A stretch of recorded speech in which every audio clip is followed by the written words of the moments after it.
Je vais faire une petite vidéo d'explication pour savoir comment remplir manuellement le silo quand on est à sec.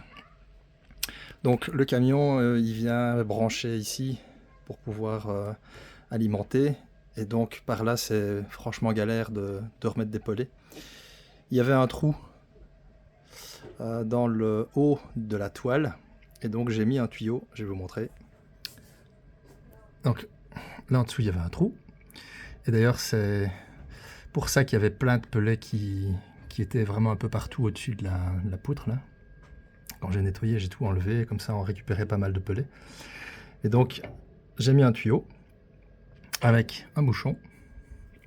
Et alors, le tuyau, en fait, je vais le mettre, quand il sera rempli, je vais le surélever pour ne pas gêner le remplissage du camion. Mais quand il faut remplir, il suffit d'enlever le bouchon ici. C'est un bouchon à visser.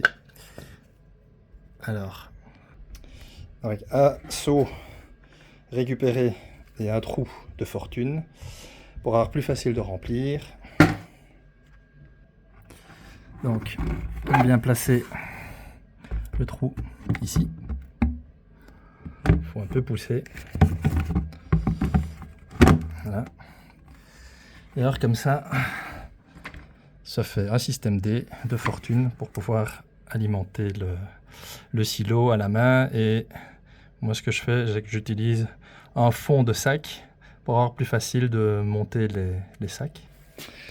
Donc par exemple ceci, alors j'ouvre un sac, je mets un fond de pellet, je le prends comme ça, parce qu'en fait on a vraiment pas beaucoup de recul là au-dessus, on est vite coincé, donc c'est difficile d'amener un sac complet tant qu'on ne change pas le système manuel. Mais bon, c'est du système D quand on est à sec, donc j'ai pas voulu faire trop sophistiqué. Du coup voilà, on vient le secouer là. Quand on est tout seul, faut bien faire attention de mettre une main par dessous, parce que si jamais le seau saute, il y a tout qui tombe, quoi. Donc à deux c'est toujours mieux, il y en a un qui tient et un qui charge, mais voilà. Quand c'est terminé, on enlève le seau et on remet le bouchon. Et donc en cas de livraison, pour pas que le tuyau gêne, donc il y a des cordages là, faut un peu tirer dessus. L'idée ce sera de remonter le tuyau et d'aller le faire tenir là à gauche pour pouvoir faire la livraison de pellets en bonne et due forme. Et en plus maintenant on évitera d'avoir des pellets et de la poussière partout dans la pièce. Voilà, voilà.